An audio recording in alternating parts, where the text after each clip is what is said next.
क्या हो अगर कोई अजनबी आपके घर आकर आपको बोले कि आप पूरी दुनिया को बचा सकते हैं अपने परिवार में से किसी एक की कुर्बानी देकर।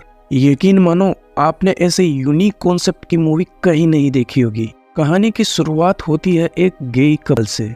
एक का नाम एरिक और दूसरे का नाम एंड्रयू है और इनकी एक बेटी है जिसका नाम वेन है। एक आदमी इनके घर के दरवाजे को नॉक करता है। जब ये खिड़की से बाहर देखते हैं तो इनको घर के बाहर 4 लोग दिखाई देते हैं। इन चारों के हाथ में हथियार भी होते हैं। ये लोग दरवाजा खोलने के लिए काफी रिक्वेस्ट करते हैं। ये सब देखकर कौन बेवकूफ होगा जो दरवाजा खोलना चाहेगा। ये पुलिस को कॉल करने की कोशिश करते हैं लेकिन जंगल में कोई भी सिग्नल नहीं आ रहा होता है। वो सभी लोग दरवाजा तोड़कर अंदर आ जाते हैं। फिर एरिक एक औरत से लड़ने लगता है लेकिन लड़ाई करते वक्त वह फर्श पर गिर जाता है जिससे उसके सर पर चोट आ जाती है। एंड्रयू भी उनसे लड़ने लगता है लेकिन वो चारों लोग उसे भी घेर लेते हैं। फिर इन दोनों को कुर्सी से बांधकर उनके सामने टीवी चालू कर देते हैं और एरिक की भी पट्टी कर देते हैं। इस पहलवान का नाम लियोनार्ड है। यहाँ पर सब एक एक करके अपनी पहचान बताने लगते हैं जिसमें इनका नाम, काम, एड्रेस, बच्चे, गलत काम, सही काम सब कुछ बताने लगते हैं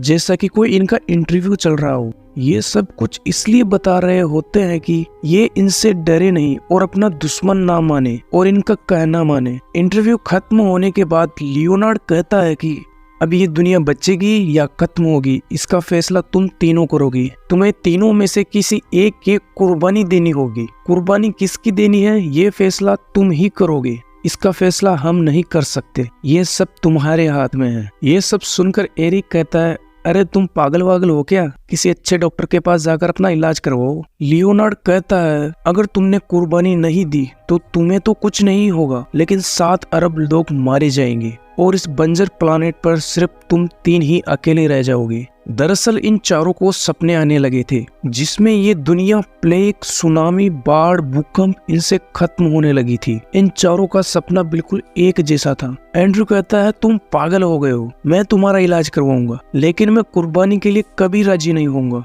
ऐसा कहते ही ये चारों लोग अपने हथियार उठा लेते हैं। इनमें से एक आदमी घुटनों के बल बैठ जाता है और अपने सिर पर एक सफेद रंग का कपड़ा पहन लेता है। फिर कहता है, इंसानियत का फैसला हो चुका है। फिर इसके साथ ही इसका सिर फोड़ देते हैं और इसकी लाश को ठिकाने लगा देते हैं। फिर ये टीवी पर न्यूज चालू करते हैं जिसमें देखते हैं कि कई जगहों पर भूकंप आने लगे हैं जिसकी वजह से बहुत बड़ी सुनामी आती है जिसमें फाइनली कैमरामैन भी मारा जाता है। ये न्यूज देखकर ये तीनों लोग काफी डर जाते हैं क्योंकि इन्होंने बिल्कुल सेम टू सेम सुनामी अपने सपने में देखी थी। लियोनार्ड फिर से कहता है कि कल सुबह तुम कुर्बानी देने के लिए फिर से सोचना या फिर ऐसे ही लोगों को मरते हुए देखना। इन सब बातों का एरिक पर थोड़ा थोड़ा असर होने लगा था। शाम को मौका पाकर वेन वहाँ से भागने लगती है क्योंकि उसके पापा ने उसे ऐसा करने को कहा था। लेकिन कुछ ही देर बाद लियोनार्ड उसे पकड़ लेता है और वापस घर में ले आता है। फिर एरिक और एंड्रयू के चेहरे आमने सामने कर देते हैं ताकि ये दोनों एक दूसरे को देखकर अच्छे से नींद ले पाए। अगली सुबह होते ही ये अपने काम पर लग जाते हैं। आज मरने की बारी इस औरत की होती है। ये औरत कहती है कि मेरा एक बेटा है, मुझे सपने में वो जलता हुआ दिखाई देता है। अगर तुमने कुर्बानी के लिए हाँ नहीं कहा तो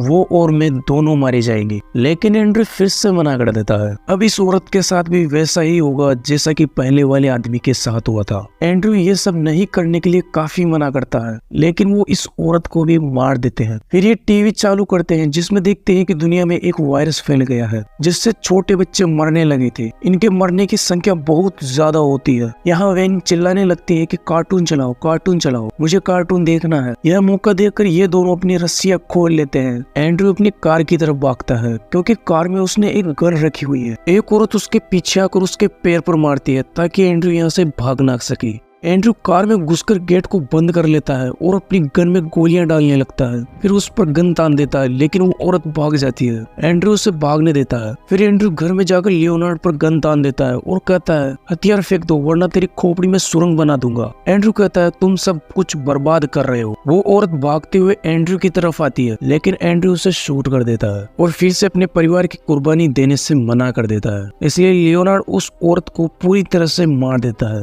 लेकिन एंड्रयू लियोनार्डो को बाथरूम में बंद कर देता है। ये यहाँ से जाने लगते हैं, तभी इन्हें बाथरूम में से खिड़की के टूटने की आवाज आने लगती है। इन्हें लगता है कि कहीं लियोनार्ड खिड़की से भाग तो नहीं गया, इसलिए एंड्रयू उसे देखने के लिए बाथरूम में जाता है। इसी का फायदा उठाकर लियोनार्ड एंड्रयू से गन छीन लेता है। लियोनार्ड उसे टीवी ऑन करने के लिए बोलता है, जिसमें हम देखते हैं कि पूरी दुनिया के एरोप्लेन अचानक से धरती पर गिरने लगे हैं, जिनकी संख्या 700 से भी ज्यादा होती है। इन सब बातों का एरिक के दिमाग पर बहुत ज्यादा असर होता है, लेकिन एंड्रयू अभी भी इन बातों को नहीं मानता। लियोनार्ड इन्हें बाहर लेकर आता है और फिर से इन्हें समझाने लगता है, इस दुनिया को सिर्फ तुम ही बचा सकते हो। मेरे मरने के बाद तुम्हारे पास कुर्बानी देने के लिए थोड़ा समय होगा। एंड्रयू सैन को किसी पास वाले घर में भेज देता है। फिर लियोनार्ड इंसानियत का फैसला हो चुका है यह कहकर चाकू से अपना गला काट लेता है। अब एरिक भी फैसला कर चुका था कि अब वह अपनी कुर्बानी देगा। एंड्रयू कहता है कि यह सब झूठ है, हमें ऐसा कभी नहीं करना चाहिए। एरिक कहता है, मुझे हमारी बेटी का भविष्य नजर आ रहा है जिसमें तुम दोनों बहुत खुश लग रहे हो। बहुत रिक्वेस्ट करने के बाद एंड्रयू एरिक को मार देता है। फिर इनके घर पर बिजली गिर जाती है, जिससे इनका घर